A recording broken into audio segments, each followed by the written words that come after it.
இந்த ஆடிக்கு நம்ம சென்னை சில்க்ஸ்ல up to 50% off combo offer, uniform sari collections எல்லாம் சேர்ந்து சேவிங்ஸும் பிளாஸ்ட், கலெக்ஷன்ஸும் பிளாஸ்ட். நம்ம தி சென்னை சில்க்ஸ். ஆச்சி மசாலா எந்த சமையலும் ருசி தேடும் ரகசியம் 20 ரூபாய். 2M சினிமாஸ் டி பிக்சர்ஸ் தயாரிப்பில் தயால் பத்மநாபன் இயக்கத்தில் வெற்றி நடிக்கும் லட்சுமிகாந்தன் கொலை வழக்கு ஜூலை 10 முதல் திரையரங்குகளில்.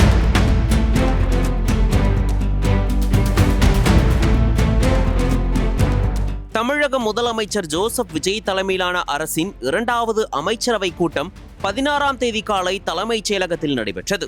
இந்த கூட்டத்தில் வரும் பட்ஜெட் கூட்டத்தொடருக்கான முழுமையான தயாரிப்புகள், துறைவாரியான முக்கிய திட்டங்கள், அரசின் நலத்திட்ட செயல்பாடுகள் மற்றும் நிர்வாக சீர்திருத்தங்கள் குறித்து விரிவான ஆலோசனை நடைபெற்றது.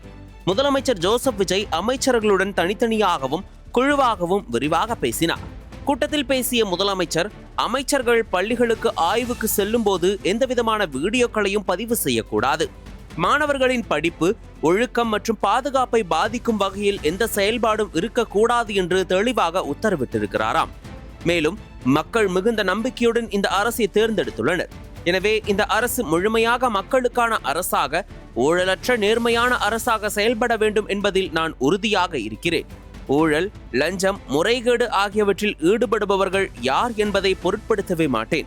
எனக்கு தெரிந்தவர்கள், தெரியாதவர்கள், அமைச்சர்கள், அதிகாரிகள் என்று எந்த பாகுபாடும் இன்றி கடுமையான நடவடிக்கை எடுக்கப்படும். உங்கள் துறையில் எந்தவித தவறு நடைபெற்றாலும் அது என் கவனத்திற்கு வந்தவுடன் உடனடியாக நடவடிக்கை எடுக்கப்படும். அதற்காக என் மீது யாரும் வருத்தப்பட வேண்டாம். ஒவ்வொரு அமைச்சரும் தங்கள் துறையை நேர்மையாகவும் பொறுப்புடனும் வெளிப்படைத்தன்மையுடனும் நிர்வகிக்க வேண்டும்.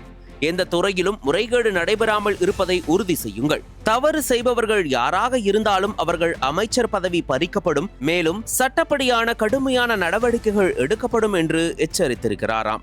இந்த எச்சரிக்கை அமைச்சரவை உறுப்பினர்கள் மத்தியில் பெரும் அச்சத்தை ஏற்படுத்தி இருக்கிறது. இது பலராலும் பாராட்டப்பட்டாலும் போதைப் பொருள் பயன்படுத்தியதாக குற்றச்சாட்டு எழுந்துள்ள அமைச்சர் சரத்குமார் விவகாரத்தில் விஜய் வாய் திறக்காமல் இருப்பது பேசுபொருளாக மாறியிருக்கிறது.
அனல் பறக்கும் செய்திகளை அப்டேட் செய்து கொள்ள நக்கீரன் களத்தை இப்பவே சப்ஸ்கிரைப் பண்ணுங்க.